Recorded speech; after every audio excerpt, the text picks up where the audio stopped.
Good evening all, I'm Tab Binding and I'm your Programme Manager, and we're here tonight in week 3 of the webinar series that runs alongside Riverside University Design Challenge. And today we have timber challenges.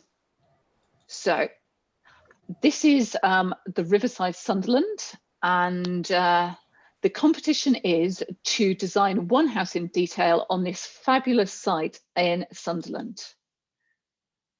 We also want an indicative streetscape for 100 new homes, but it's the one home in detail that we want you to design as multidisciplinary teams. Now, my day job is I deliver the University Engagement Programme for TRADA. And we have lots of online resources. And tonight in the room is Robin Lancashire, who wrote the timber frame construction book. We have offsite and industrial timber construction. We have cross-laminated timber. We have structural timber elements. And we have designing timber structures. Now that's written by James Norman, completely new out, and he will be coming to talk to us next Tuesday.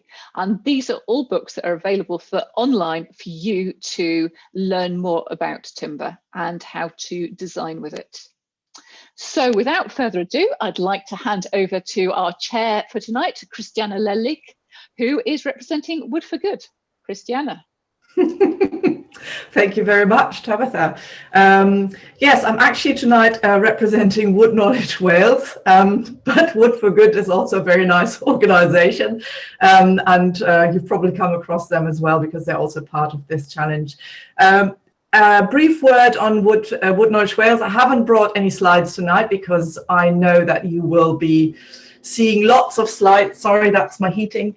And lots of information tonight. So Wood Knowledge Wales is a small organisation based in Wales, as the name suggests. We're driving innovation through collaboration across the housing, construction and timber supply chain, and we're trying to establish and advance the building of zero carbon homes made from UK timber. And for those who are interested in that subject and want to access all the many guidances that we've developed as part of a research project where Robin Lancashire was also part of. I will pop the link to the website into the chat later on so you can explore that later. I thought before we move on to today's topic of timber challenges, where we've got some brilliant speakers for you, we should probably take a moment, and I invite you all to just close your eyes for a minute or so and reflect and appreciate that now we're in week 3. So for the last 3 weeks, you've had a wonderful body of knowledge brought to you. You've been dealing with all sorts of aspects across carbon, building performance, energy, timber construction, design and architecture, and that's a lot. And you can actually congratulate yourself for the commitment that you have shown in coming to all of those evening events and learning more and understanding more. I'd also like to say that what most of us who are speaking tonight will be able to confirm is that if you want to build homes that are fit for the future, then you need to learn to collaborate, because the issues we're dealing with are all very complex. And as you must have noticed over the last 3 weeks, there are so many aspects to cover that no one single discipline is able to tackle all of those. You need some people who know a bit more than you do about individual elements of that. You need to have a team where different people come together, where people can challenge each other until you really get it right. You need to develop this openness, this curiosity, to learn more and challenge what you've learned so far. Because if we are to deliver something that's fit for the future, and we don't know exactly what the future will look like, we can only learn so much from the past. We can learn a lot from the past in terms of what's probably not the right approach, but we have no certainty about what will definitely always be the right approach. So we need to keep innovating and exploring, and that means being able to listen to each other, being open to work with people from other disciplines. And that actually goes across most professions, not only in construction. So today we're looking at challenges when building with timber, and that is a topic that in particular requires being open and listening and challenging yourself, because what probably each of our speakers tonight is going to tell you is that the devil's in the detail, and you really need to pay attention to the detailing and to getting it right if you are to build long-lasting, sustainable homes with this wonderful material that is timber. And with that, I would like to call up our first speaker, Andrew Carpenter from the Structural Timber Association. Thank you very much. Andrew. Thank you very much. I'm just going back to my my presentation. Hopefully you can see that, folks. All good? So good evening, ladies and gents. Thanks for inviting me along again. It was a pleasure for me to be at the opening event, which was on the 1st of Feb. I did sort of sneak in for the first Friday pub event, but I sort of snuck out again because I think I was a little bit controversial. But it was fun while it lasted. Anyway, I'm delighted to be back. And joking apart, I'm so pleased that the 3 weeks to date have been so successful. I've been keeping a close eye via social media on what's going on. It's really impressive. So my congratulations to all involved. Now, what Tabby's asked me to do, just to sort of set the scene, is talk a little bit about the Structural Timber Association, and in particular, our mission, our vision, and our values. But if you remember if you were here for my presentation on the 1st of February, you'll realise that as an association, we're responsible for setting the standard for structural timber systems by independently assessing our members, particularly on quality standards. We promote best practice within the construction sector. We deliver guidance. You can see some of the guidance there on the right-hand side of your screen, and the author of much of that guidance is going to be speaking to you later on, Martin Milner. We also provide training and information, driving up quality, health and safety, in fact, raising the bar in everything that we do.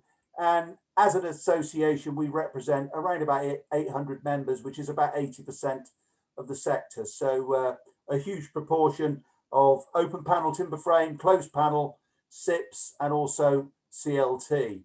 But as I say, particularly Tabby's asked me today to talk about the Structural Timber Association mission, vision, and values. A lot of what Christiane was talking about earlier in terms of culture, I hope you'll see that actually that is what we, if you like, we practice what we preach in terms of our mission. So you won't be surprised to know that our mission statement is to increase the amount of structural timber, to raise the bar in everything that we do, and also for the UK construction industry to understand the value both of membership of the SDA, but also the value of using timber throughout the construction process.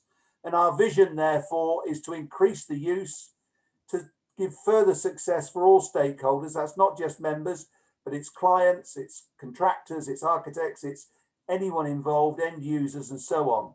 And also, we are the representative body for the use of structural timber. So we are the go-to organisation. If anyone like the HSE, NHBC, etc., any acronym you can shake a stick at, if they're interested in structural timber, then they will come to the Structural Timber Association for assistance. Our values are based on quality, people, innovation, collaboration, customer focus, and sustainability. I'm just going to break those down very slightly. In terms of quality, which is really high up in terms of priorities right now, particularly post the Grenfell tragedy and the Hackett review that has come since. So we're here to ensure that our members meet current legislation and regulatory requirements. And we have something called STA Assure that everyone is committed to.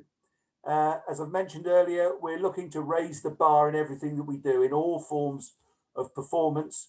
And we work closely with other trade bodies, not just the other people in the room like TRADA, and Wood Knowledge Wales, but also working with all trade bodies across the UK construction industry and collectively looking to push forward the frontiers of structural timber.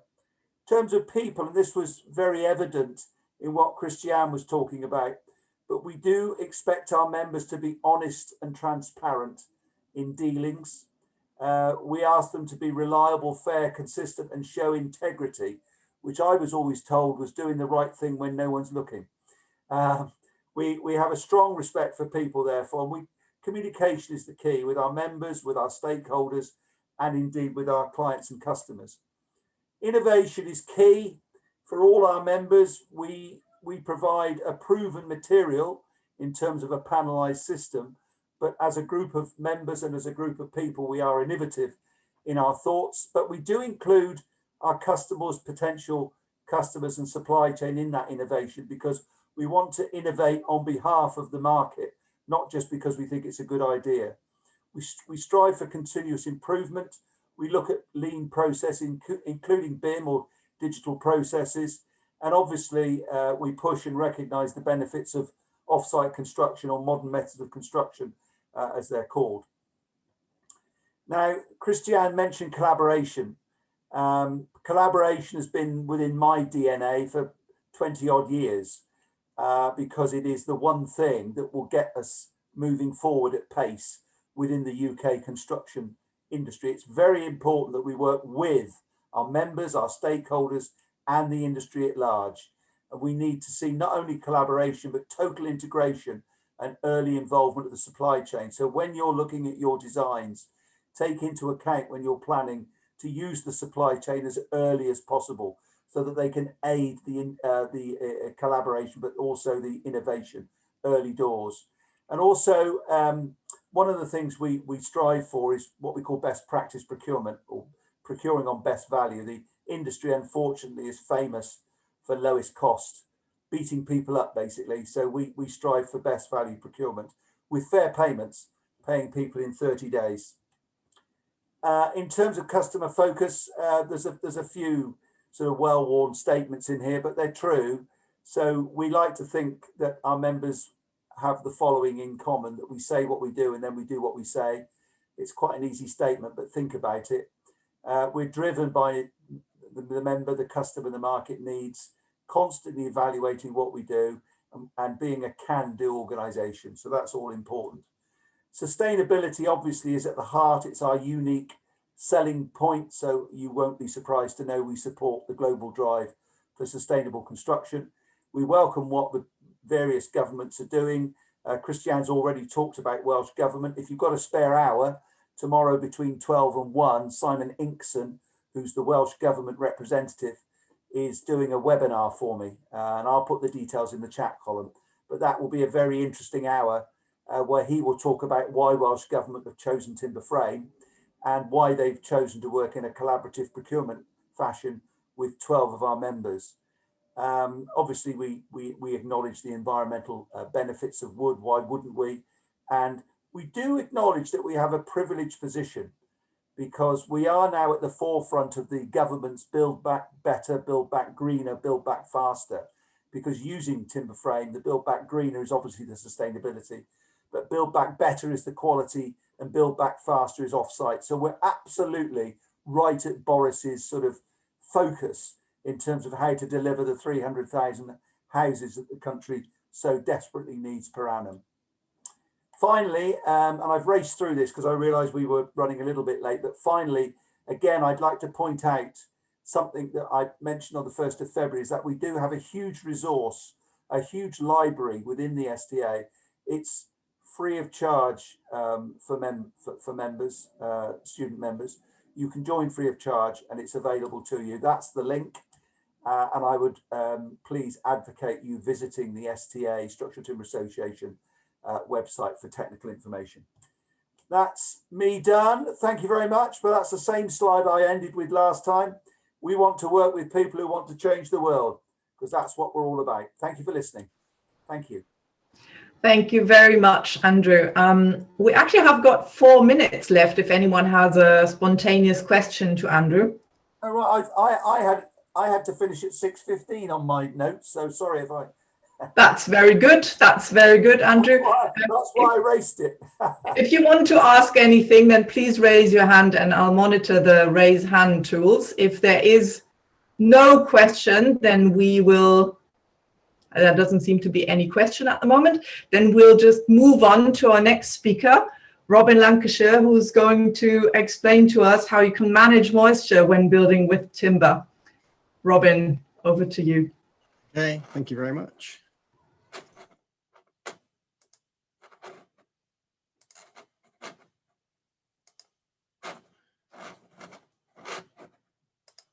Right, I think you can all now see my slides, hopefully.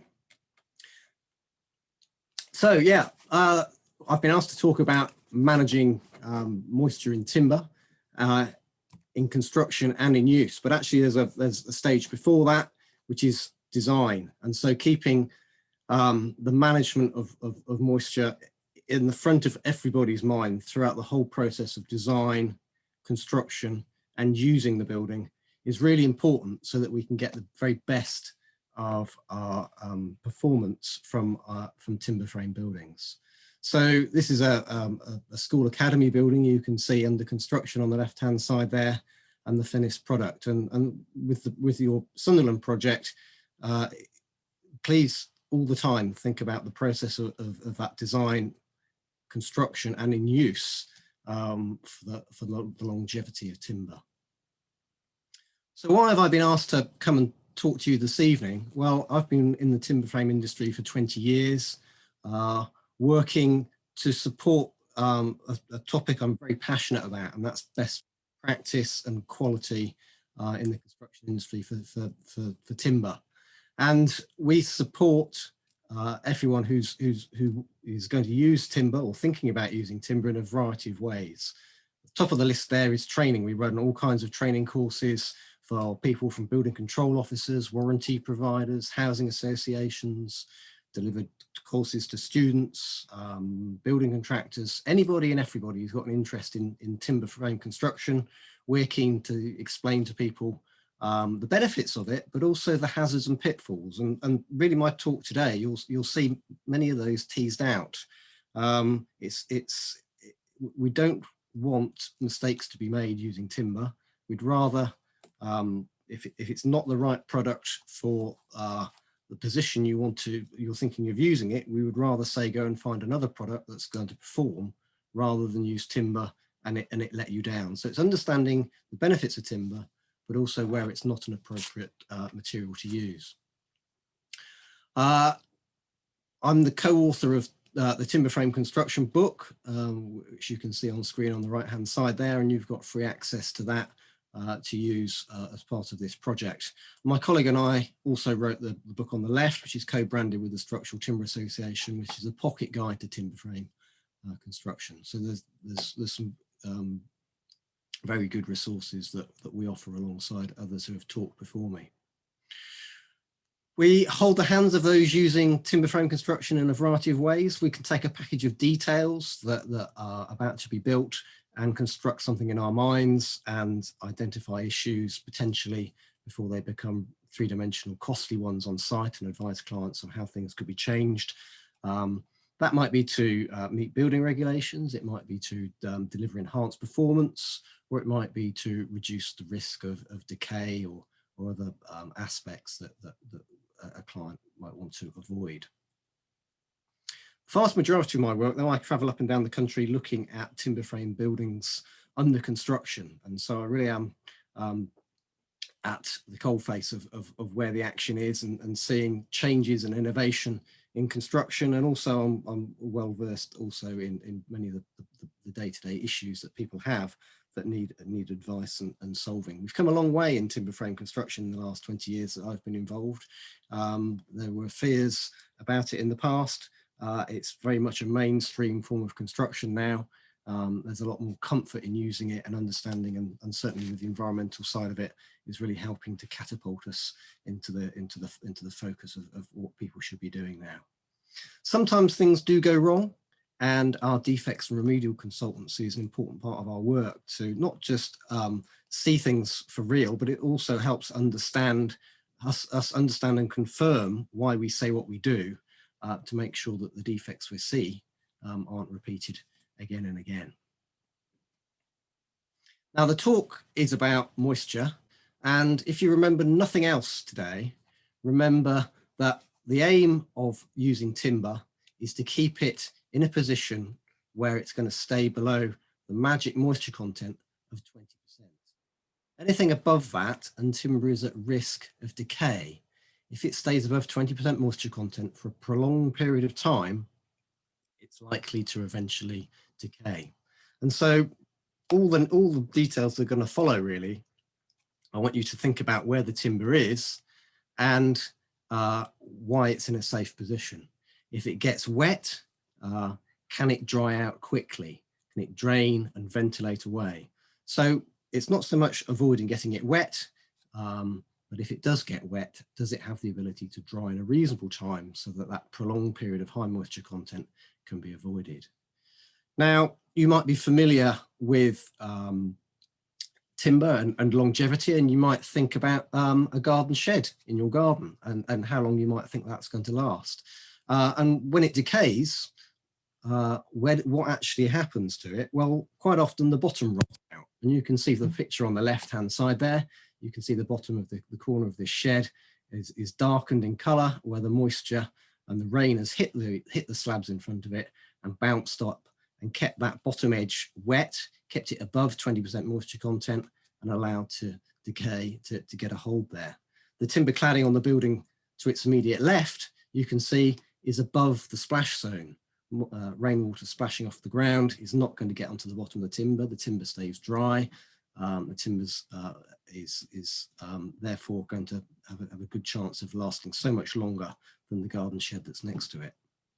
Another relationship that people have with timber and may think negatively about it is a garden fence. And fence posts in the ground have a very hard job to do. They are, again, constantly wetted through rain and through ground moisture. There's food for fungi and wood-destroying insects to eat in the ground. And where do fence posts break? At ground level. It's not panels or posts above ground level that break. That's where the decay is. So these are two good examples that demonstrate in a domestic setting where timber can have issues with moisture and decay.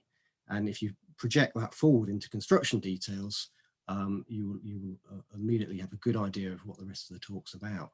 The photograph on the right is a floor zone in a building. It's got timber I-joist floors. You can see a leak from above, a long, slow leak feeding moisture constantly to those joists. That's had a very negative effect on it, reduced the strength, and decay is setting in. That's the kind of thing we want to avoid in our buildings. Now, you may think that preservative treating timber is a magic bullet. Use preservative treated timber and you can stick it anywhere because of the properties it adds to timber. I would rather you don't think like that. I would rather you think about using timber and not being preservative treated. We probably use a little bit too much preservative treated timber than we need to in the UK. Building regulations tell us that we should use timber where it's difficult and expensive to replace it if there was an event that led to it being damaged. And warranty providers often have clauses they want us to use preservative treated timber to give them a little bit more comfort in the design and workmanship that we see day to day in timber frame buildings. But the regulations specifically are a little bit more lenient. Different timber species have different natural durabilities, and different timber species also will take up or resist preservative treatment. So it's quite a complex subject. The loading of preservative into timber and the type of preservative you use will be dependent on the end use. So something like that, a fence post has a much higher preservative loading than what we use for timber frame construction. In fact, many countries around the world don't use preservative treated timber for their timber frame. We're quite unusual, and there's an argument to say that by adding chemicals into timber, some of the environmental benefits that we like to talk about are reduced because of the presence of preservative. So it's a really good idea to, when you're designing with timber, to design with it so that it doesn't need to rely on preservative treatment. Preservative treatment is also an envelope treatment. So as soon as you cut through a piece of preservative treated timber, you expose untreated end grain, which should then be retreated. And the photograph I've got there is a door opening in a timber frame building. And the build process, there's two sections there you can see of timber and breather membranes above it, but a sole plate and a bottom rail are cut out of a door opening, and that cutting out exposes untreated timber, even though those timber pieces are preservative treated. And so the build process then involves brush applying preservative treatment over the ends, because openings in buildings are one of the higher risk areas for moisture to enter. Now, we're going to be building timber frame in the UK, and unless you've got a TV crew standing by, very few houses actually go up in a day, and the good old British weather means that we are going to see the structure getting wet during the build process. And just some reminders there of how much it does rain in the UK. The winter and summer figures are actually not that different in terms of precipitation. And you know, Britain is a mild, wet climate, and whatever we bring to site, we have to consider and accept that it may well get wet at some point during the construction process. So watch out for moisture. The more we use and innovate with timber construction, actually the more risks we're introducing. We're seeing more large, complex structures that take longer to put up. So there's a longer risk of rainwater getting on them and penetrating into the structure. We're seeing higher levels of prefabrication, so factory construction, closed panels. They're brought to site. The idea is obviously to speed up the construction process, but they also need to have a reasonable level of robustness to resist damage from moisture. Many of those products now will have perhaps plasterboard or insulation or some kind of linings that if they get wet, they'll absorb the moisture like a sponge and take a long time to give it up. And if that absorbing of water leads to a raised moisture content of the timber, then we have a potential decay situation. So it's important that what we bring to site is robust against moisture ingress and rain penetration during the build process. Horizontal external envelopes, things like flat roofs, balconies, are used for planning requirements or for external private outdoor spaces. As you can see from the photograph there, they allow moisture to pool during construction, to soak into timber, and they're a higher risk than vertical or sloping surfaces. So take particular attention of how we might be able to keep those dry and manage moisture off them during the construction program. It's actually very difficult to keep rainwater out of things during the build process. The species of timber that we tend to use in timber frame construction is spruce. It's only a slightly durable timber, so it doesn't have good natural durability. It doesn't matter day to day because the good design and construction we're going to talk about later makes sure it's in a safe place where it can drain and ventilate and stay dry. There's lots of people involved in the construction process, but that also means there's lots of potential for defects through lack of experience and understanding of timber frame construction. So poor construction detailing and people following that to the letter on site can build in issues to start with. And when we get involved with defects at work, often the question asked is it an issue of detailing or is it an issue of workmanship? So the detailing has to be good, but also the following on of the workforce, understanding what they're doing, all those subcontractors and order of work that they approach the job with can help or hinder trapping moisture within the build as it goes up. And it's not always clear where the responsibilities for keeping the building dry lie. Again, look at the photograph on the right-hand side.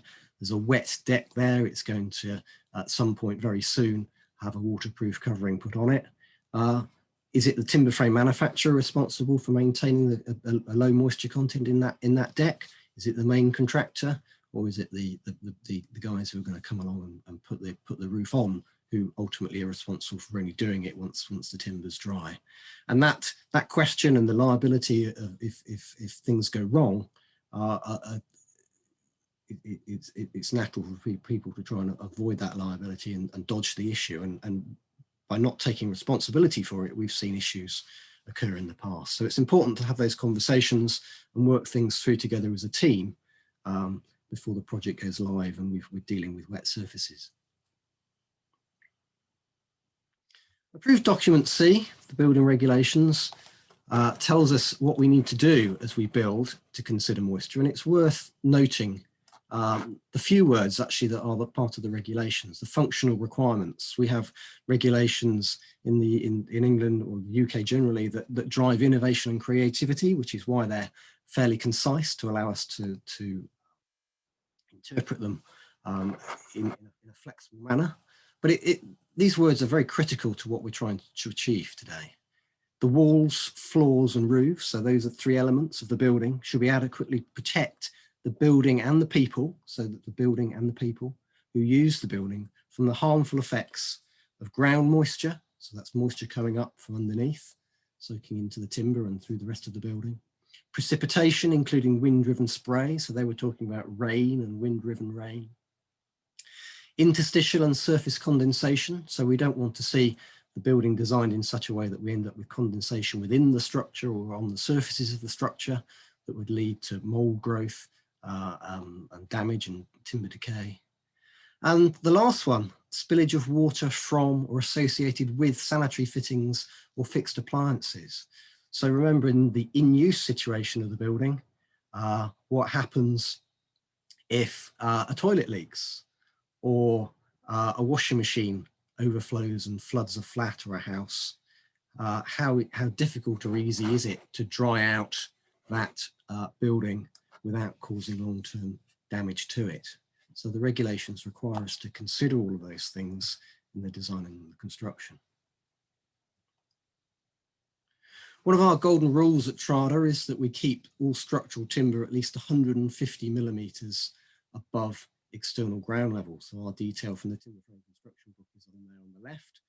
And the 2 critical pieces of timber, the sole plate and the bottom rail, are shown as with crosses for the section there, which the rest of the timber kit is built off. And you can see the 150 millimeters noted. You'll also find that same dimension in 2 of the main warranty providers in the UK, Premier Guarantees detail on the top right-hand corner there, and the NHBCs on the bottom right-hand corner. The NHBC do allow that dimension to be reduced to 75 millimeters, provided there's a well-drained site and drainage medium to keep moisture and high humidity away from the timber sole plates. Now, when you're building your houses, you need to think about how that sits alongside other regulatory requirements, and level threshold access for wheelchairs and pushchairs into a house is something you'll need to consider. The options really are, do you have ramped access to that front door, which you can see in the photograph there with the slabs sloping up towards the door? So the main body of the timber frame from the previous slides, you understand that the timber is at least 150 millimeters above external ground level.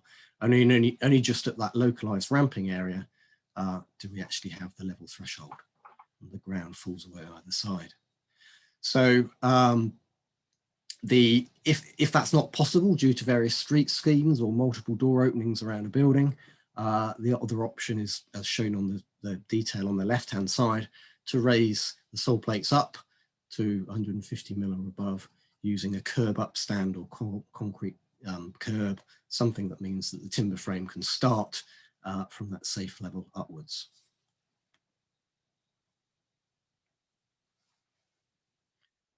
So with the walls, what are we looking for? Well, a good thing to remember is the 4 Ds of wall design. So we've got, first of all, deflection.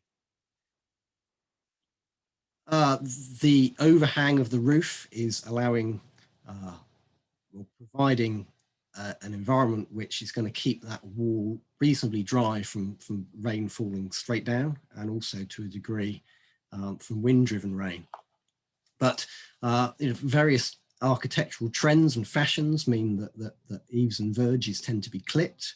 And if you were thinking of you're going to consider that in your approach, you need to understand the what you are losing from that protection that deflection of eaves and verge can provide to the wall structures. So an aesthetic choice can have functional results by winning or losing with deflection. Drainage. So if moisture does get through our external cladding, we need to provide an environment for our timber to stay dry. And we do that with a drained and ventilated cavity. So that's the gap between the cladding. So you can see brickwork on the left-hand side drawing, and a lightweight cladding fixed to CLT on the right-hand side. But what they've both got in common is a vented cavity directly behind the cladding. So moisture that can penetrate through cladding, through wind-driven rain or building defects, has an opportunity to drain downwards and away. And you'll see from the next slide where it goes at the bottom, rather than soaking into the timber frame, where we could end up with a raised moisture content and potential for decay. The third D is drying, the ability for that cavity space to dry. And it is a vented cavity, so the movement of air allows moisture to dry any wet frame that's occurred, rather than holding moisture and maintaining a high moisture content. So drained and ventilated cavities are a very, very important part of the external envelope of timber frame, regardless of the type of cladding you're using. Don't be tempted to look at single skin timber frame construction in the UK. The risks of wind-driven rain and trapped construction moisture are too high. And then the durability. Well, we're getting that durability from breather membranes. We're getting it from the natural durability of timbers. We're getting it from the position that the timber sits in relation to the risks we've just discussed. And so maintaining the durability of timber is the fourth D of design. And then at the bottom of this external wall, some detail you've seen on the right-hand side already there, showing our 150 mil, but showing you now that we are allowing drainage into the ground at the bottom of that cavity, but also through the use of open perpends within the cladding, some background venting to equalize humidity and allow high moisture air to escape out of the structure. On the left-hand side, I've put a detail which is has been a bit of a trend in the past and can cause issues. And that red line at the bottom of the cavity, representing a cavity tray which deflects cavity moisture out of the open perpend, might be seen as a good idea. But actually what it creates, if you think about sole plates and high humidity and moisture content, those sole plates are the timbers that the rest of the building sit on and are critical to it. They are now in an environment which isn't vented, and it's also trapped in an area of quite high humidity, with moisture and humidity coming up from the ground and creating an environment that's going to transfer moisture into the timber and potentially raise it high enough to be above 20% moisture content. So when we see membranes and cavity trays, we always look at those details carefully to try and work out how can we introduce ventilation into that space. And another row of open perpends directly below that cavity tray that's drawn in red there wouldn't be the most pleasing thing aesthetically from the outside, but it would introduce some airflow into the bottom there around the sole plates, and that would be one way of solving the problem.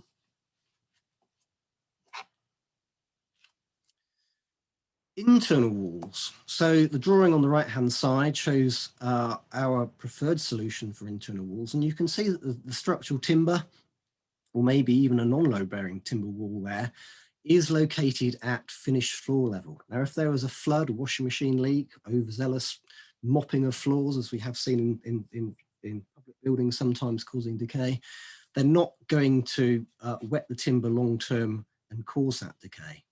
So they can drain and ventilate in that position. But staying with that drawing a moment, imagine that the timber frame started a little bit lower down on that structural deck of the beam and block floor there. And the contractor decided to save some money by not building that block curb upstand, which is directly below that timber wall. Imagine then what might happen, and what I'm describing is what is on the photograph on the left-hand side there, is timber buried down within the floor.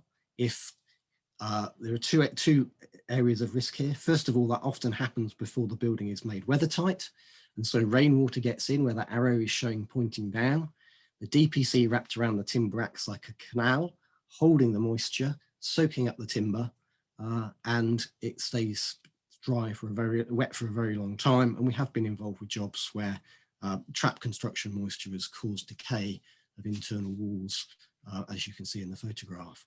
Also, as I said, things like washing machine floods or leaking sanitary ware that go into that photograph on the left-hand side have a very difficult job to get out again and potential for decay. So always think in your designs about, if the timber gets wet, how is it going to drain and ventilate? And you can therefore see that the detail that we're showing on the right-hand side with the tick is a far preferable way of doing it, although there is a little bit of extra work involved in creating that curb upstand to get the timber high enough.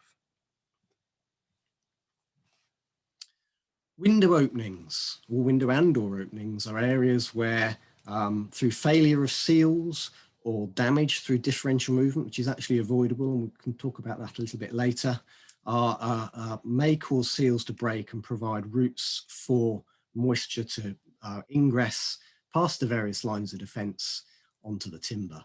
So with the CLT, we're showing some end grain sealant that's applied around the opening to give some extra protection to stop moisture getting onto the timber, but also some good detailing with DPCs and lapping and drainage and ventilation that hopefully will keep that moisture out to start with.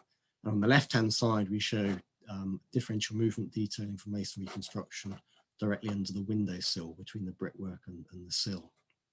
So you need to be aware of what differential movement is going to happen and how sealing of the windows into the timber kit is done to maintain that. So the windows are sealed to the timber frame so that that seal is robust. If you try and put a seal between brickwork and a timber frame kit, as differential movement occurs, as timber dries and moves, those seals can break and be damaged and not be robust. Up into the roof, flat roofs are a particular nightmare for me. I think they're quite a high risk thing to use in timber construction. You saw it previously, a photograph of a waterlogged flat roof awaiting roof covering. If you're going to do flat roofs, we would much rather you use a warm flat roof than a cold one. So the difference is where the insulation is. You can see the one on the left-hand side there is a warm flat roof with all the insulation above the structure, keeping the structure warm. And it delivers a thicker roof, which is sometimes why people choose to do a cold roof, but it's a much better performing roof than the cold roof, where you fit insulation between the joists and have to provide insulation, ventilation between the insulation and the deck. So this detail is taken from our timber frame construction book, which shows both the cold and the warm flat roofs. The coloured one on the right-hand side shows a CLT flat roof deck. There is a notation right at the very bottom which reads drain holes during construction to avoid water pooling. So that's to help try and drain that roof, keep the moisture, reduce the amount of moisture that's accumulating on the surface of the CLT and soaking into it. Whatever form of external wall construction we design, we do need to consider condensation risk.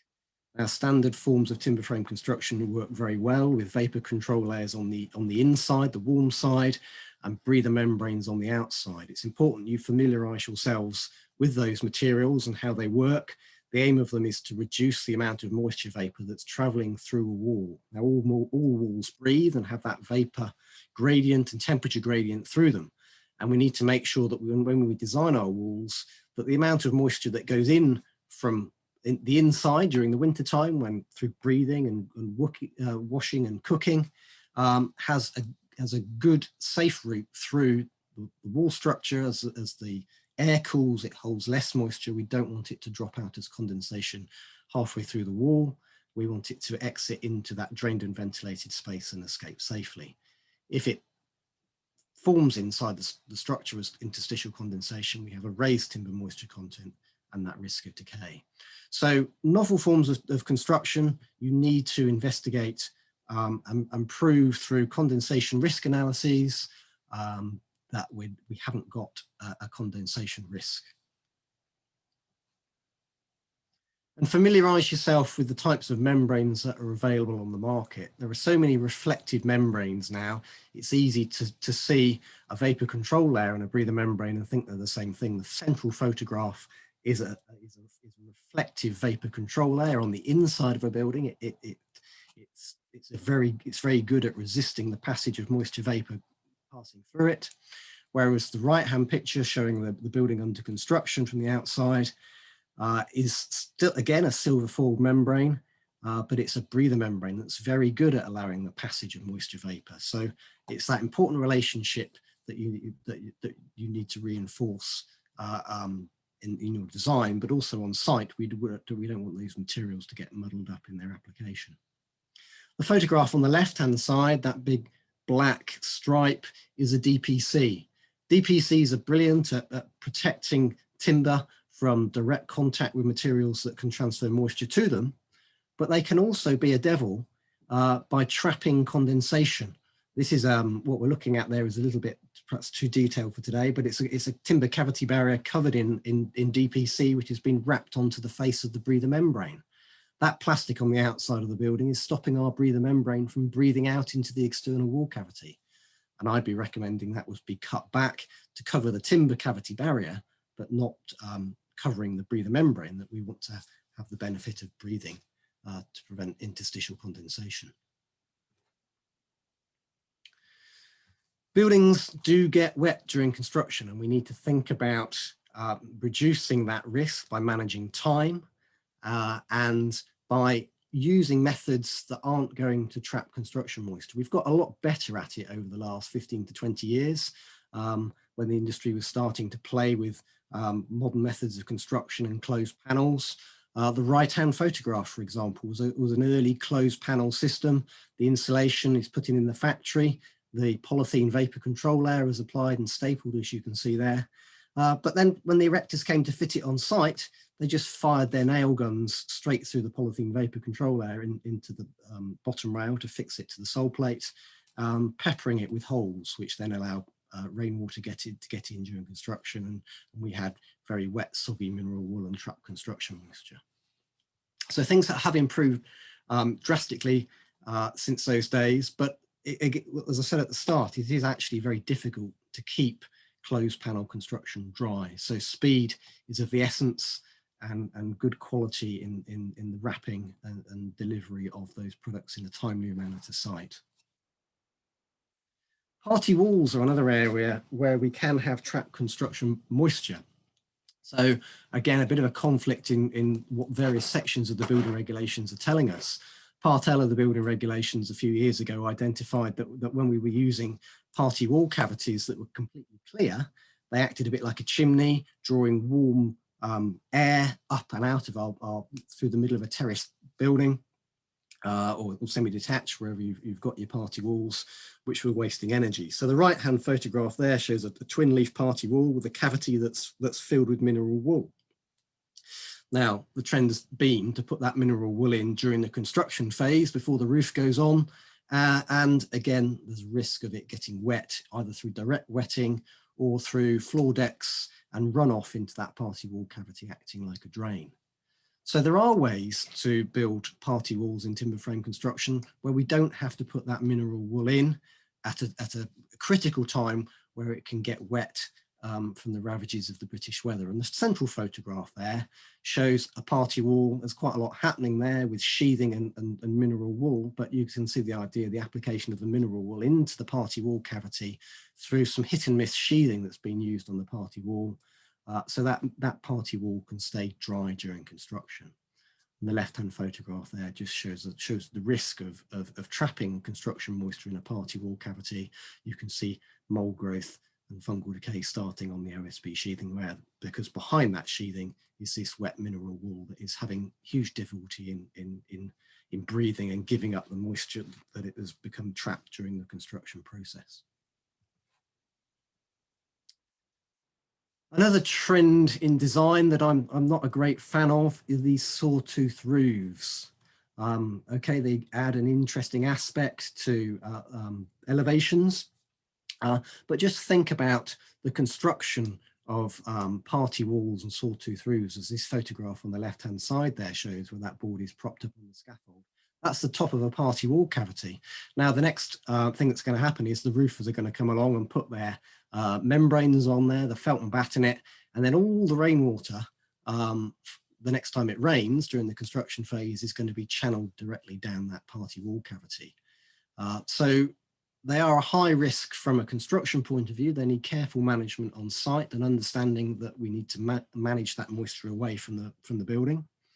But also, what happens if that valley leaks in use? How is it going to be spotted? Where's the water going to go? So you can see from both those examples, that's a higher risk than running your roof ridge the more traditional way, which is perhaps a little more boring, a little cheaper to build, but a lower risk in terms of moisture ingress. And then the right-hand picture shows a flat roof, and you can see there a gutter that's been formed within the flat roof, and you might even be able to see the circular hole that's been cut through the external parapet wall to allow all the rainwater that's going to be collected on that flat roof to drain out and away. All good until that rainwater outlet blocks, backs up, higher pressure of water pushing on any small holes that may allow moisture to get into the roof space. And when water gets in, how and when is it going to get spotted? It may get spotted by somebody seeing a damp patch on their ceiling, but with a lot of modern plastic membranes being used inside for vapor control layers and air barriers, sometimes these leaks take a very long time to show and may show themselves quite some distance from where the actual leak problem is itself. So it is one of the hazards of a flat roof construction is what happens when it leaks. When do we know that roof covering has reached the end of its natural life? Whereas a more traditional cold roof structure, like we can see on the left, despite it being a sawtooth roof, has mechanisms within it through ventilation that reduce the risk of moisture should there be a failure in the roof covering. So what can be done to improve these risks? Well, we can get our structure as weathertight as quickly as possible. And the photograph there shows one of the advantages of timber frame and modern methods of construction, that we can use off-site fabrication and large panels and cranes to lift large sections into place quickly. So this is a three-story block of flats that was built within a few days, taking advantage of a weather window, keeping everything nice and dry. Summertime is a better time to build. It's not necessarily drier, as we saw from the stats there, but it does allow things to dry out more quickly if they get wet, rather than the winter time. Think about what's happening outside in the last few weeks and how wet it has stayed compared to what would happen in the summertime. If we can build vertically, rather than, if we're thinking of your project, building all the ground floors of our timber frame houses and then the first floor and then the roofs, that risks exposure for long periods of time. Build vertically, individual plots at a time, get the roof on quickly. We're reducing the exposure time and the risk of trapped construction moisture. Managing water away from the building. Temporary downpipes, temporary protection that not just collects moisture, but actually deals with it and transports it away from the structure and out to ground, rather than just dumping it in one corner of the building. I've been to many projects that have think they've managed moisture. They've got a dry building in 75% of it, but it's all just been directed to the end where the rest of the building is completely soaked because it's ended up having all the moisture that's landed on the building. And take particular care protecting sensitive materials from moisture. So don't start dry lining, don't start putting floating floors down until we've got the windows in and we've achieved a weather-tight shell. Use temporary membranes and coatings, but use them with care. Think about lapping and that moisture transportation route out and away from the building. You know, this picture on the right-hand side of these guys felt and battening their roof. Where's the moist, when next time it rains, the water falling off that bottom edge of the membrane is going, this is a block of flats, it was going onto communal area flat roof, and the flat roof has not yet been put in place. So all that water was going down the communal areas. So it does take a lot of thinking about in terms of order of work to try and reduce the risks of trapped construction moisture. And before anything is covered in with plasterboard and membranes internally, we need to make sure that our timber elements are below that magic 20% moisture content for decay. Whose responsibility is all of this? Well, everyone is. Right from the design, we need to design things that can be built without reducing the risk of moisture. We need to make sure that that everyone plays their part in order of work and material choices to reduce the risk of trapped construction moisture. So we can drain and ventilate and keep our timber dry, or if it has got wet, it has an opportunity to dry out before it's enclosed. I know you've had a little chat about timber cladding from somebody else earlier in the week, but if you're thinking of choosing timber cladding, it's quite a complex topic. TRADA have got publications on it. Two main things to think about. First of all, this nice golden color that you get on day one isn't going to last. As you can see from these retail units, UV exposure, washing it with rain of the tannins out of timber, you get a timber wanting to go back to this natural grey colour that you can see in the next building there. You can see how the roof overhang actually has been a bit of a disadvantage here in terms of the gradient of colour. It will go grey eventually, but you've got that gradient from the golden colour down to the sort of natural greying to contend with, and timber cladding can go through these sort of difficult teenage years as it weathers in and matures. So think about how timber cladding is going to look in time, not just on day one, how you might picture it. On the Top Shop building there, look at that canopy over the roof, over the entrance there. What happens to the water that lands on it? Well, it's running back and it's running down the timber cladding. You can see that timber cladding is very wet. It's been every time it rains, it gets a new dose of moisture. That's going to attract mold growth. It's going to be at higher risk of decay. And so, you know, here's our flagship material being used in a very fashionable way, and poor detailing is going to let it down from an aesthetic point of view and a functional point of view. And so really that photograph sums up a lot of what I've been talking about, is about trying to understand the product and give it the opportunity to drain and ventilate and show off itself to its credit. Just briefly, differential movement is a big part of timber frame construction. It's not directly linked to moisture, but as timber frame is from the point it's built, it is going to shrink. Gaps close. The timber sections themselves dry out from that 20% moisture content at installation down to about 10%. And as that moisture leaves the timber shrinks. So the settlement and the closing of gaps and the drying of the timber mean that the timber structure is going to move down. If you've got brick cladding on the outside, that brick cladding doesn't shrink down in the same way. And so you need to detail buildings, anything that projects through masonry cladding, to have gaps underneath those things that project to allow that movement to occur without causing damage. And the left-hand picture actually is showing some render cladding over a floor zone, and as that shrinkage has happened, the only place that cladding can go is to push out, and you can see the horizontal bulge line there on the floor zone. So these don't have to be problems. If you understand differential movement and how to detail it, it just looks after itself, but you must understand how it works. And these are the three solutions that we would show for those problems in our timber frame construction book.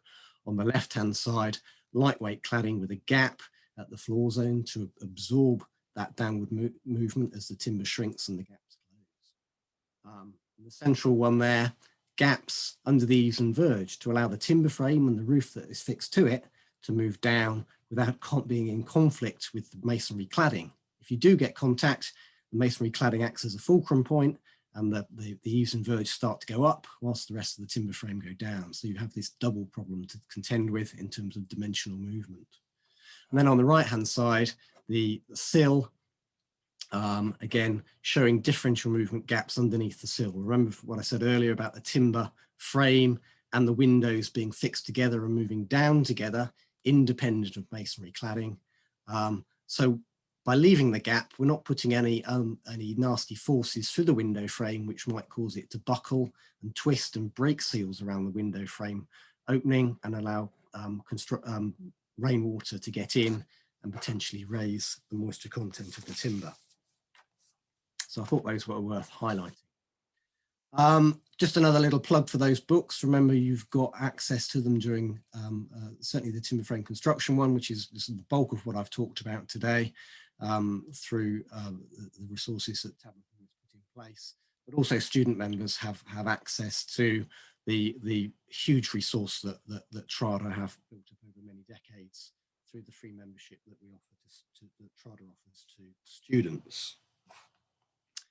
So we encourage anyone from the commercial world watching this who's involved with timber frame construction to remember what job I do and what FrameCheck can do, help hold your hand in terms of highlighting issues and helping you to improve quality, increase performance, save money, reduce callbacks, and demonstrate compliance through best practice use of timber frame construction. I hope you found this little talk useful. If you've got any questions, I think now is the time to just quickly take them. Thank you. Thank you very much, Robin. Tabitha has actually added the link to the TRADA resources. If any students would like to take a look, then you can read about all of those technical inputs that Robin has given you today. There have been a few questions in the chat that have all been answered so far by experts. If anyone has got an urgent question right now, I'm scrolling through the list. Raise your hand with the little hand raise tool that you find in under the participants tab. I can't see anyone raising their hands. Well, if you have got any questions that pop up during the next talk, even if they relate to Robin's talk on moisture, then do put them in the chat box and we can deal with them as and when, either tonight or maybe Tabitha will supply some answers from Robin later. Thank you very, very much, Robin. That was extremely informative. And I hope the students can take a lot of that on board when they design their buildings and their schemes. Now take a deep breath, because it's not getting easier, I can promise you. Now we're going to talk about fire, and Martin Milner absolutely knows his stuff, just as Robin does with moisture. Open your ears and your eyes. This is going to be really interesting. Critical thinking, again, I'd like to encourage you. Spot the mistakes, the things you don't understand, the stuff you want to challenge, and add it to the box. Martin, the floor is yours. Thank you. Thank you very much. Good evening, everybody. I hope you're all well and sitting down, relaxed and ready for fire. The design essentials. And I'm Martin Milner, and I'm a technical consultant to the Structural Timber Association. Now, you will be aware that in any design, you have to cover structure, thermal, acoustics, and fire. And there are regulations and there are standards, and there are many things to consider. Perhaps over the last years or two, pre-Grenfell, I might say, we've forgotten the importance of fire, perhaps. And so this talk starts with hearts and minds. That is, to understand fire, to do a good fire-safe design, you need to have it in your heart and mind as to why it's important. After all, fires don't happen every day, whereas acoustics is an important thing every day. Structures, if it doesn't stand up, that's an important thing every day. Thermal, if you get cold, that's an important thing every day, and energy efficiency. But fire, well, how often does it happen? Some of you might have experienced a fire, and you might be saying, but I know it happens. But it doesn't happen to everyone. So the hearts and minds of all this is important. I'm going to go through the design essentials, the basics of what fire is, and the fire safety design rules during the construction process, quite often forgotten. Fire safety design rules in use, i.e. the finished building, the safety of you in your homes, and then a fire alarm at the end. So, hearts and minds. Well, we all know that construction is a risky business. House building is a risky business. It's often called the risk factory. And we might be thinking of falls from heights. We might be thinking of dangerous tools. But fire on a construction site also is very important. And I'll be addressing that later on. But in terms of in your minds, how often do you think of fire as part of the design process for your house? Now, we've all seen this. We've all been aware of this. It's on the news, whether or not it's an inquiry that's going on at the moment or the actual review case. The impact has been absolutely world shaking. The UK fire regulations were thought of as world leading. But now things have changed. The whole world is thinking, could it happen to them? Could this happen in their country? Now, clearly this is bigger than the house, bigger than the building you're looking at. And there's not a bit of a timber in there as such. This is a concrete building, as we all know. But fire has no respect for materials. Fire has no consideration. It's a beast. It's a beast waiting to consume any fire load in its path, be it the furniture or in this case, as well told, the cladding, combustible cladding. There's been an awful lot of inquiries.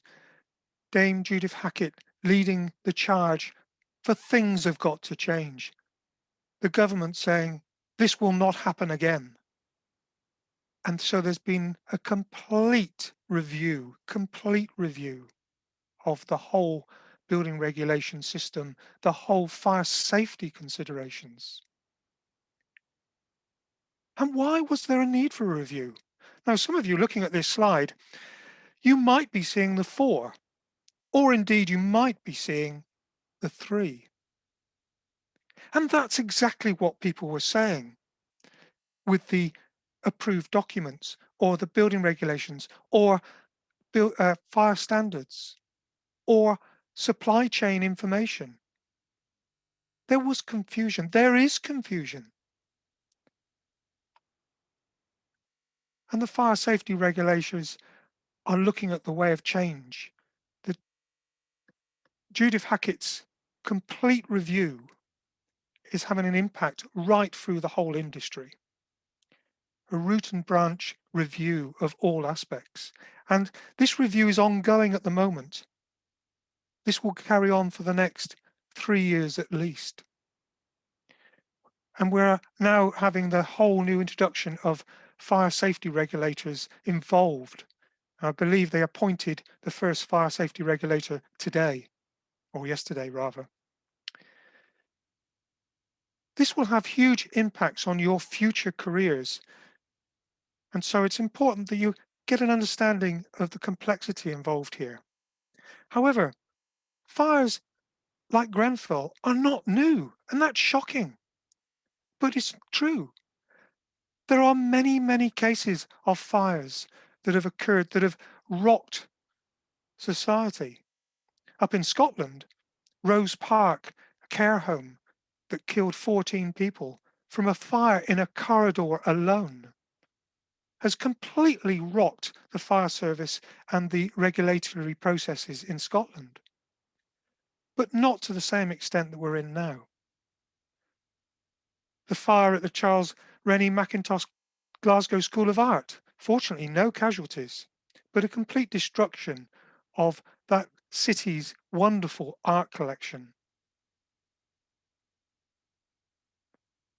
Going way back to my youth, 1973, Summerland Leisure Centre in the Isle of Man, Douglas, 50 dead, 80 seriously injured. That's comparable with Grenfell. And yes, there were reviews, and yes, there were lots of changes at that time. More recently, Lancashire, 2009, 6 dead. Unfortunately, 3 of those were children. A fire in a concrete block. None of these are timber related. It's fire has no respect, as I said earlier. And quite often it's the fire load of the furnishings and the fittings of a building which creates the fire load. Large school building recently, 2016. No, not timber, but a steel building. Now, it just demonstrates that fire can attack at any time. Could be electrical circuitry. It could be arson.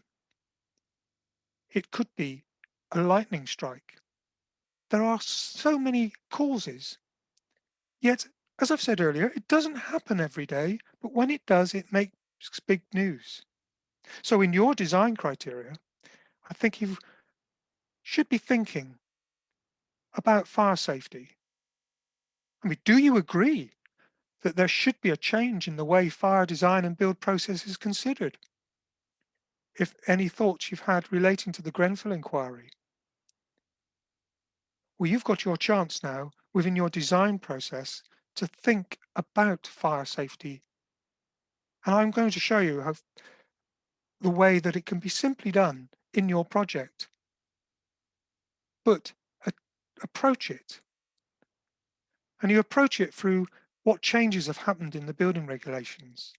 And you approach it by the change of attitude and the design and the material supply.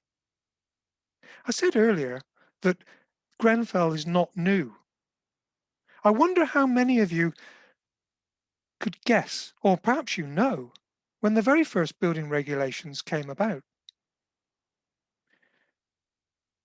Well, while you're thinking about it, the actual building regulations we've got at the moment are only from the 1960s.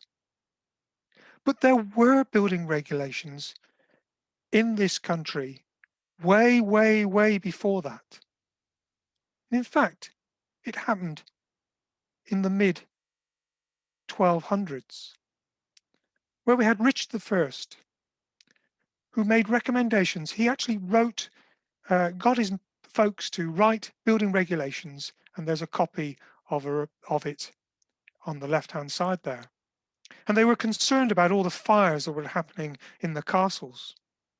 So they made certain actions, like kitchens were to be set apart from the main living quarters. Escape routes were considered. And there's a whole charter granted by Richard I. And I love the way it's been translated out of the Latin to which it was written in, where it said the council of reputable men, for the purpose of calming and pacifying an angry citizenry, can't even say the word, and to protect against fires with God's help. Now, we had lots of angry citizens with the Grenfell, and heaven forbid if we get another fire on a large scale with lots of deaths, we will get more angry citizenship.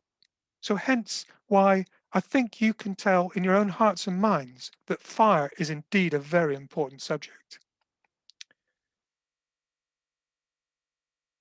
Standards and regulations do evolve. They continue to evolve. And indeed, you may see certain press articles saying about fire considerations on CLT structures or fire considerations on timber frame. This is nothing new. It's been going on for centuries. And indeed, in the mid-1800s, such was the concern about fires on the Thames in all the warehouses that they decided to build a new type of warehouse.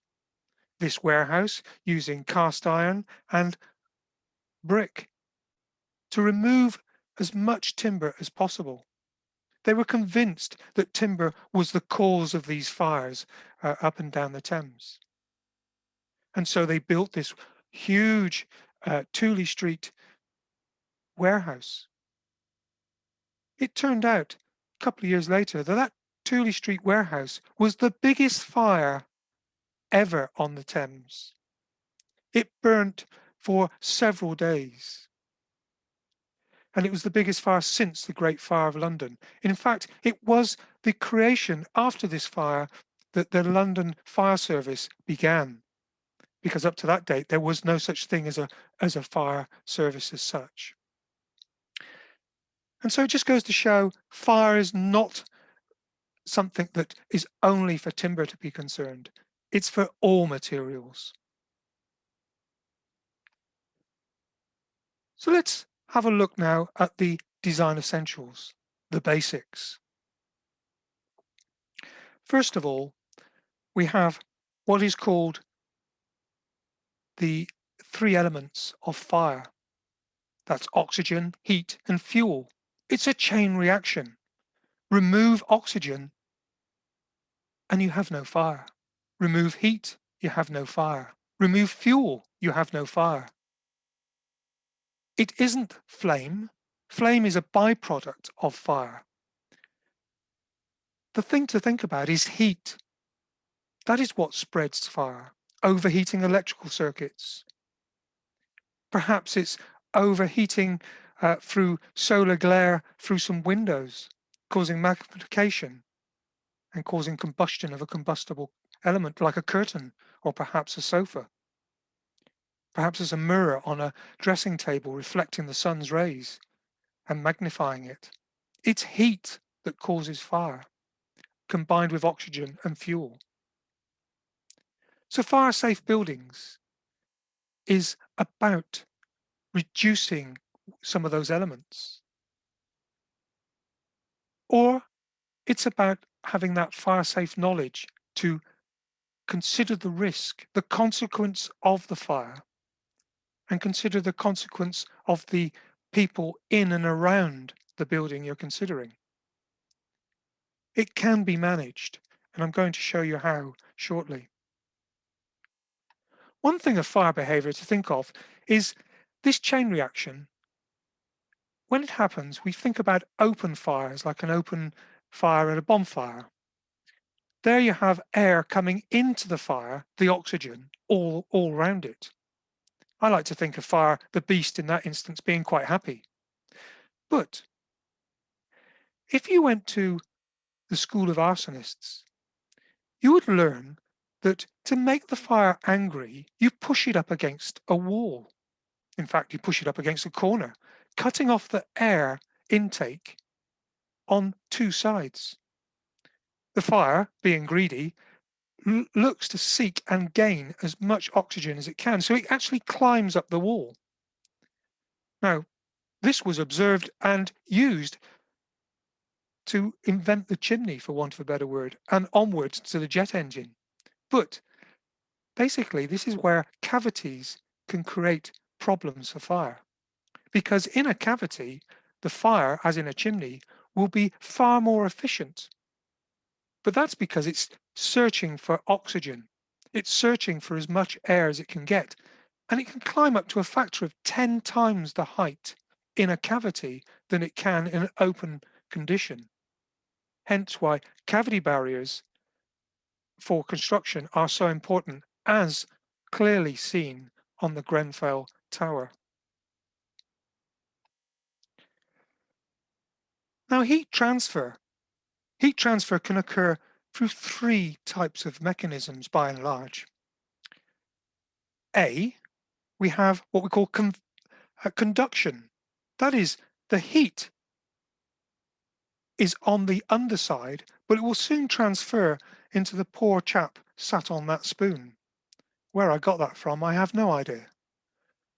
But it's the same way that we cook an egg, or boil an egg, I should say, or use any boiling method on our stoves. It's the conduction, conducting the heat from one surface to the next. Then in B, we have convection. That's blowing the heat over, like a hairdryer, over a hot element. And therefore you're directing the heat. But you can get convection by its own merits within a building. You can get convected heat that way. Now B, the double B up there, should be C, but the sun there is an example of radiation. Now, radiation is probably one of the most dangerous aspects, particularly in a timber building or inside a building, because the radiated heat can actually travel some distance. It's the same feeling you get when you're outside a bonfire. And if you get too close, you start to get red. You can feel the heat. That's the radiated heat. It might be a bit of convection blowing if there's a wind and so on going in your direction. But by and large, it's the radiated heat. Now, timber combustion is a complex process, but for the purposes of today, and indeed your projects that you're looking at, it is well documented that timber will burn. We know that. But as it burns, it does so in a steady state. The truth is, actually, it burns at a steady state relative to the heat that's on that surface, which can be increased by back radiated surfaces. But you get what we call a carbon layer on the outside, the charring, and that gives us slight protection to the zones underneath to keep it thermally away from the heat. But you lose strength as you do so.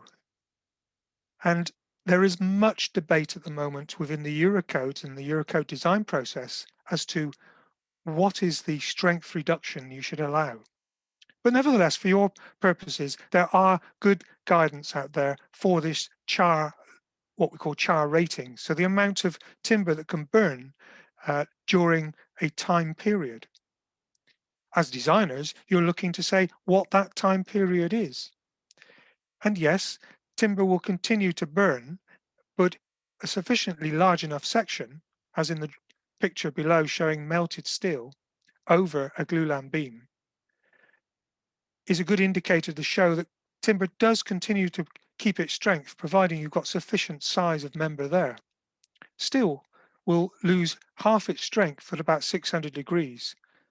And you can easily get into a room 1,000 degrees temperature and more at some times, depending on the insulated properties and the amount of ventilation in there. And therefore, steel will melt completely in that condition and bend, as you can see in that photograph.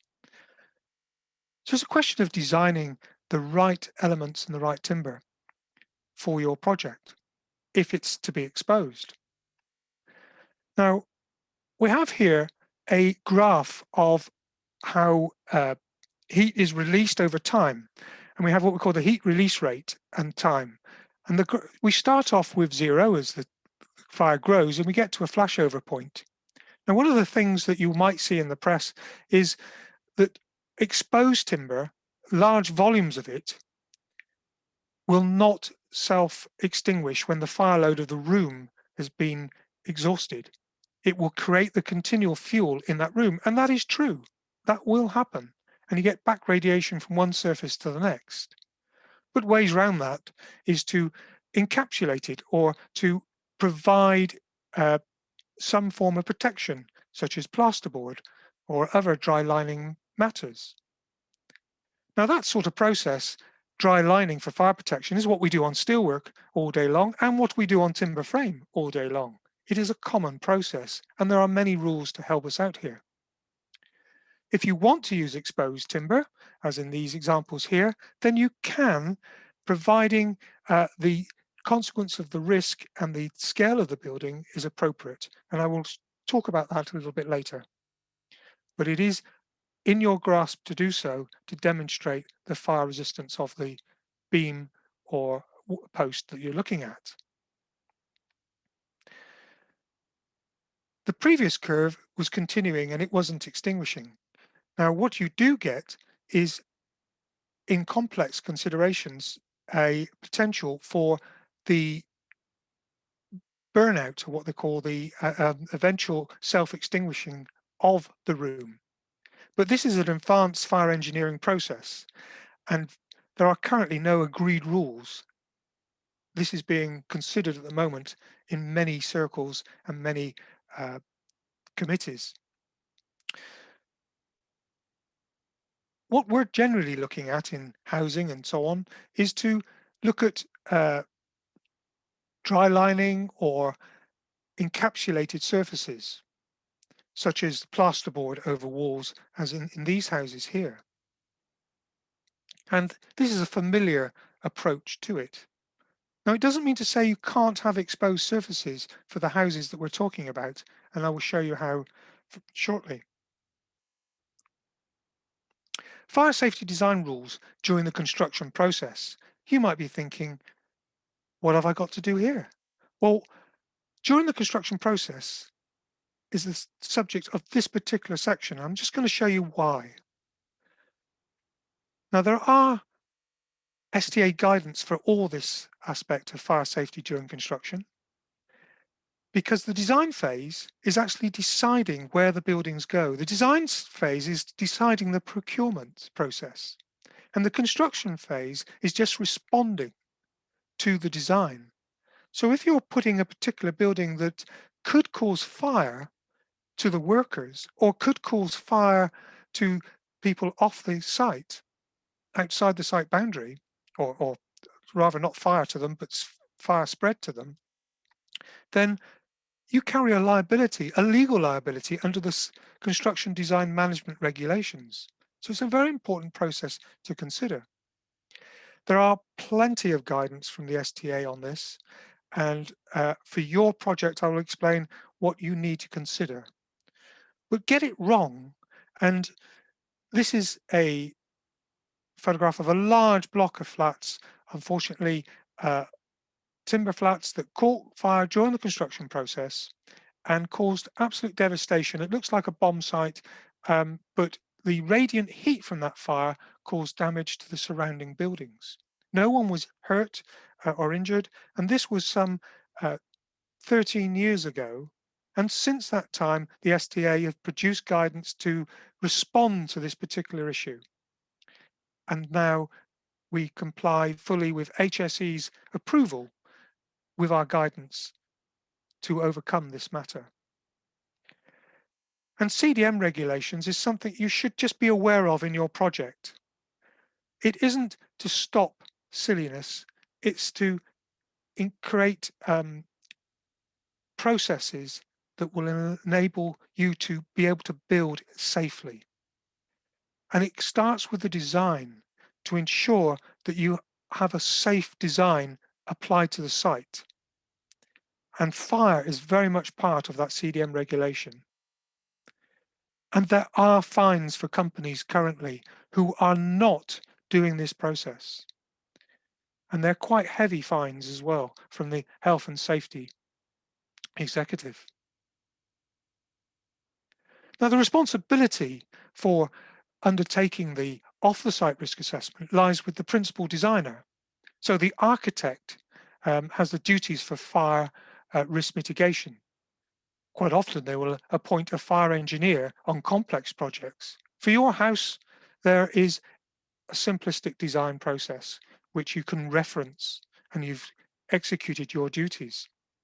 The principal contractor shall consider the on-site fire risk assessment. Now that is to safeguard the workers, so in the event of a fire, they can escape. It is being reported by the HSC that there are 11 construction fires a day. It is quite a dangerous process building on site. So it's important that they have the on-site risk assessment. And again, the STA has its guidance for that. Now, the separation guidance is very simplistic and easy to follow. The designer for your project simply needs to refer to the STA guidance to say to the contractor that they are to follow this guidance in order to comply with the CDM regulations. And this guidance in detail is a series of tables. So if you're doing a terrace of 3 houses in the bottom left-hand side there of your new frame, and say it's 3 stories, you simply take the length of your building, which let's call it 15 meters. You've got 3 stories. So you need 16 meters separation distance or a risk mitigation process, which goes in the procurement documents. This guidance is available from the STA website as a free download, like other aspects. But from your project's point of view, during construction, it's important for you to know about this and to simply ensure that the construction process has considered the CDM regulations, and the off the site and on the site is part of a fire safety plan that's to be included in your project. Now, fire safety design rules in use. So we've dealt with during construction, now we're talking about the finished building. All part of fire safety. Now, the responsibility here lies very much with the architect and the structural engineer, but also all the other parties, the services engineer and so on, the cladding engineer, all have a responsibility, a duty of care to ensure their part of the process is fire safe. But it's the architect and structural engineer for a housing that you're looking at that take the main roles in this. The principal contractor manages the build of fire safety on the site and makes sure that he includes the fire safety elements like cavity barriers in the build process. Fire engineers are appointed for complex buildings or uncommon buildings. Now that might be a funny term, uncommon buildings, but dig deep inside the approved document, the building regulations approved document, and it will say in fine print, this document is only applicable for common buildings. Now I'll explain what that means later, but by and large, don't worry in terms of houses, they're called common buildings. However, if you're using an uncommon building method, for argument's sake, straw, then it becomes uncommon and you will need a fire engineer input into that. Fire risk assessors are typically used for checks for complex buildings or uncommon buildings on the construction site to ensure that what is designed is built correctly. So that could be signing off cavity barriers, for argument's sake. Now, the design process in your project, you're going to have teams. Teamwork, obviously. But when you're designing projects, it can become quite personal. It can become my design. Then you might have someone saying, do we need this? Then you might say, well, let's value engineer it. We need to reduce the cost. And this is part of the design process. It happens in all projects. But it's important that you work together as a team and you will get success. However, don't forget fire safety. It is not the right way, as Grenfell has shown, and as all those deaths have resulted, because it would appear from perhaps those not understanding fire safety was important.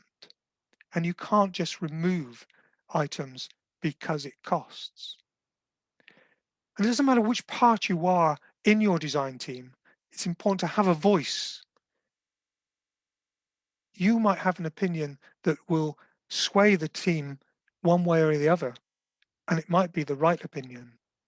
Work as a team and discuss it with fire safety, very much so. But what to use in a fire design process?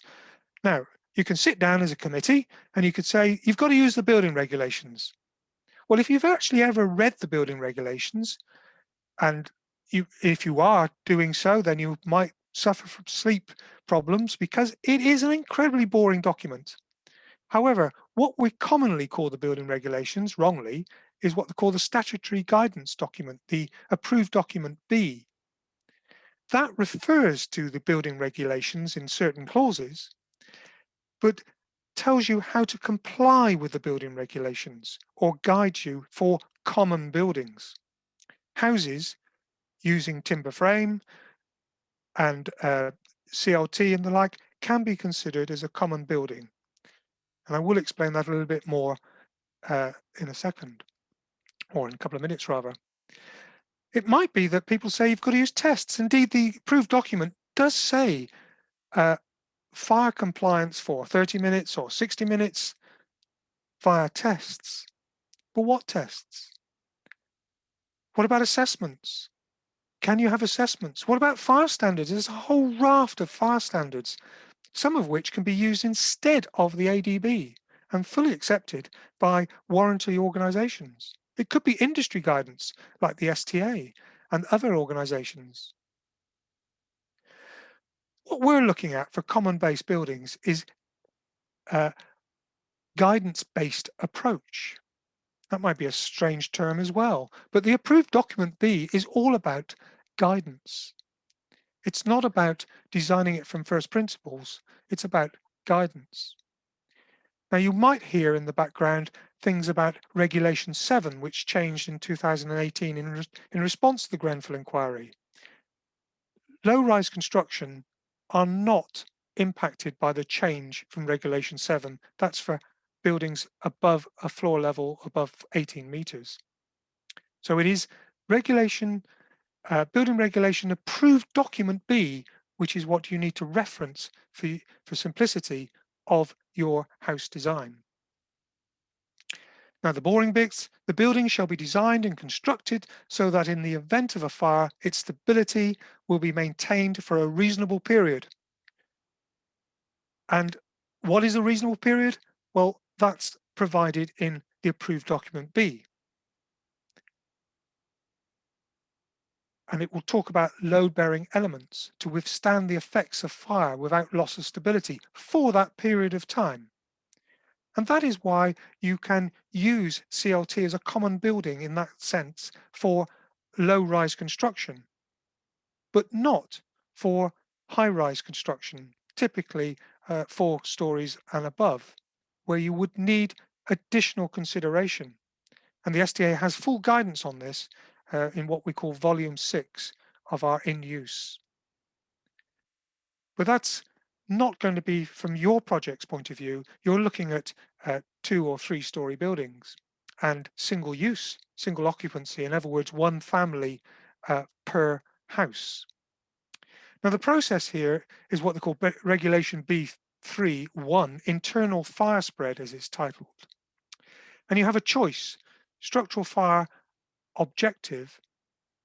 If you've got provision of adequate time for the building size and use, in other words, for escape, that is, then for housing, that is a typical route to follow, which leads you to approved document B. However, if you're looking at buildings medium rise, say, where occupants may sleep and need some time to evacuate, then you've got to be looking at the likelihood of surviving burnout, which is a complex engineering process. That's not what you would be doing in your particular project, but it's something for you to be aware of for your career onwards. So the route we're looking at is provision of adequate time relevant to the building size and its use, and houses falls under that measure. So we're left with looking at approved document B, or indeed CHAR rating calculations to the Eurocode 1995-12 is a process. Now the STA has some guidance on this. It's called Engineering Bulletin 7, which is available for you to download. And this provides you with the information that should you wish to follow relating to testing for load bearing, which is called R, integrity, which is called E, and insulation, which is called I. So the load bearing capacity is under fire. Will it maintain its strength? If you go back to the building regulations where I said about stability, will it maintain its strength for that period of time you're looking for? So if you've got 30 minutes requirements, it needs to have an R rating of 30. If it needs 60, it needs an R rating of 60 for load-bearing walls or floors or beams. Integrity, if the wall, say for argument's sake, starts to crack up but doesn't fail in terms of the structure, but the flames and the heat get through the cracks, then it fails the integrity. So you need an E rating of 30 or 60, depending on your rating. For insulation, that's like the conductivity that we were talking about, conduction, whereby fire on one side of the wall will heat up the room on the other side or the dwelling next door. So therefore, insulation is an important factor, and you will need that also as 30 or 60, depending on your rating you're looking for. This is all explained in the Engineering Bulletin number 7. There is an example in there of how to calculate CHAR rating as well under the current EN 1995-12. That code is in fact under change at the moment, but it's unlikely to be released in its new changed format for another couple of years. So you're perfectly acceptable to use the 1995-12 from 2004. But there are examples in there that you can use, should you wish it, if you have exposed glulam beams perhaps, or large timber beams, and you want to show that it's got the fire rating. The STA have produced a number of guidance documents for protection of buildings, and we have a number of tables. So if you're looking to encapsulate, or rather partially encapsulate as it's called technically, then there are a series of tables under Volume 1 Pattern Book Systems, which you can use to demonstrate compliance with the approved documents. And you've got ready-made solutions in there for you to use, both for external walls and for the party walls, i.e. the wall dividing your terraced units or your semi-detached house. There are deemed to satisfy examples there that you can apply with the various levels of dry lining. But if you want to use exposed timber, then you would need to look at that as a CHAR rating condition. Cavity barriers and fire stopping is a very important issue, and there is a full guidance on that called Volume 2, showing you what to do, what details to use, and the cavity barrier installation care points that you can hand on through the procurement process to ensure that the risk assessors on site can check this through. Now, cavity barriers, the external cavity barrier is an important item. I just want to go through why it's so important, but if you can remember, I was talking about the chimney effect and the fact that fire can grow exponentially, if you like, in a confined space. So it's very important to close off spaces. Now, in blocks of flats, we do that at floor levels, and in Scotland, for houses, you do it at floor levels. But currently in England and Wales, it's not a requirement for the approved document. However, the STA recommends it as good practice and follows the Scottish approach to have cavity barriers at various levels, to close off the air path, to be tight against the walls in that cavity. Now, I've expanded the cavity there, the green wall being the outer leaf and the orange wall being the inner leaf. And the whole point is to make sure that there's a cavity barrier that will cover that space, to not have any gaps. If there's gaps, that can draw air just like a chimney, and the fire can spread. The SDA has guidance of how to do cavity barriers properly and correctly, and pictorial information on some guidance we have there. In the volume 2, there are plenty of pictures of where the cavity barriers go and what the details look like. So you can simply reference them and pull them out of that guidance document. Some examples here I'm showing you like so. And they're all referenced there. This document is being revised at the moment, but the new document's unlikely to be out until the end of February. It's just going through its artwork and audit check at the moment. Well, I've given you quite a lot there to chew over, and I've given you lots of things to think about, I hope.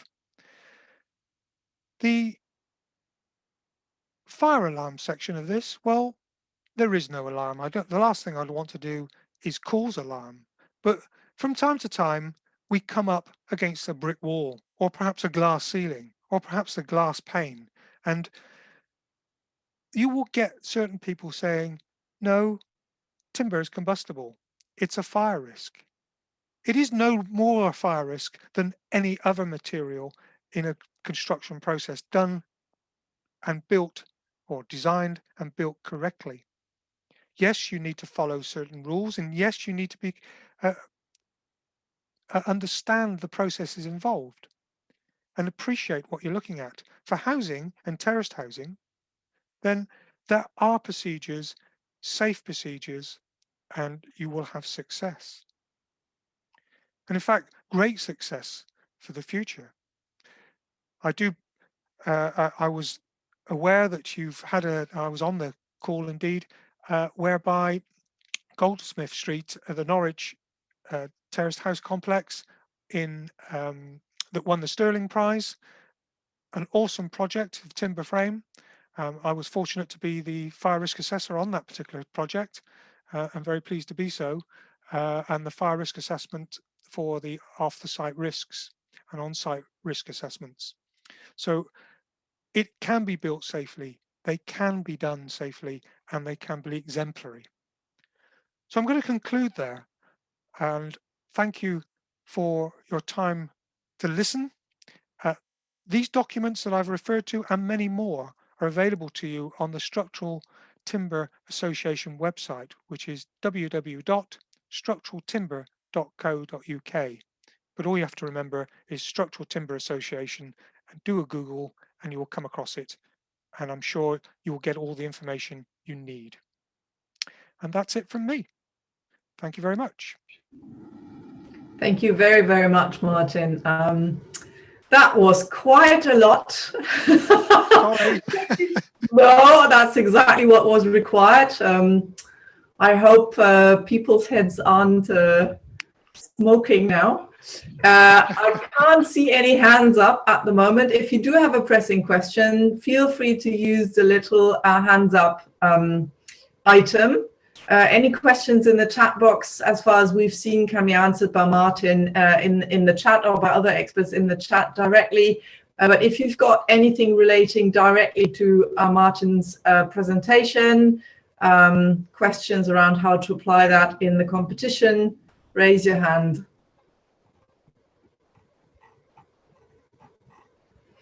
No? Oh, fantastic. Well, I'm sure you can ask questions later, or you can join the pub session tomorrow evening and launch all your questions, and we can collect them. Tabitha has very kindly added the Structural Timber Association link in the chat. Tabitha, there's a question around sprinkler systems in private housing. Shall we take that, Martin? Yes, certainly. That's a very good question. Yes, and of course, Wales, if you're in Wales, then you do have a requirement for sprinklers in private housing. And that came about for safety reasons, and quite good reasons. It is quite complex to put sprinklers in a house. You need particular water pressures and consider things like maintenance before you get Legionnaire's disease and so on going on. It can be quite an issue. However, sprinklers designs are improving all the time, and it's more of a mist you want than a complete deluge of water coming down onto you, particularly if it fires off by mistake. Yes, water and fire don't mix, so it's a good solution to stop a small fire happening, turning into a big fire. And indeed, it can be part of your design option. Currently, under the ADB, it's not included in there, and you'd have to go down the fire design route, which is in BS 9999 and those processes. So it's actually 9991 for housing, not for flats. So there are a whole raft of potential options you can do, but the most simplistic approach for a design competition like this, because you've got so much to look at, so much things to consider, would be to follow the approved document route. But by all means, have a go, explore, use sprinklers, great solution. Thank you very much, Martin. At the moment, I can't see any further questions coming up, so I think I'll just hand over to Tabitha. I thank all of our speakers tonight. That was absolutely amazing. Thank you so much. I hope our listeners can take at least 1/3 of all of these many aspects on board. And yeah, this can help you make your buildings better. Tabitha, over to you. Thank you, Christiana. See if I can share the right screen this time. So a huge thank you to our chair, Christiana Lelig from Wood Knowledge Wales, not as I said earlier, and Andrew Carpenter from the Structural Timber Association, and Robin Lancashire from BM TRADA, and Martin Milner, again representing the Structural Timber Association. A huge amount of information we've absorbed tonight. I've learned so much new, and I've been in this industry for quite a few years. We couldn't bring you this competition without our sponsors, so I'd like to thank the Confederation of Timber Industries, Accoya, Rotoblas, Timber Decking and Cladding Association, PEFC, the ASBP, Wood for Good, and BSW Timber. And I want to bring you to our Friday session, which Christiana mentioned. We have a great laugh. All sorts of things happen. We form teams. We form a network of people who want to do things better. So please come and join us. I want to take you back to our competition. This is the site that we're sitting on in Sunderland, right next to the River Wear. We've provided, plans. We've got the DWG drawings for you. And we want an indicative plan for 100 homes, but 1 3-bedroom home in detail. And with what Andrew, Martin and Robin have told you tonight, we're definitely going to get something good. And this is the end of week 3, where we've scooted through materials and carbon with fabric first, health and well-being, and timber challenges. And next week, we go into net zero in practice. So I look forward to seeing you all then.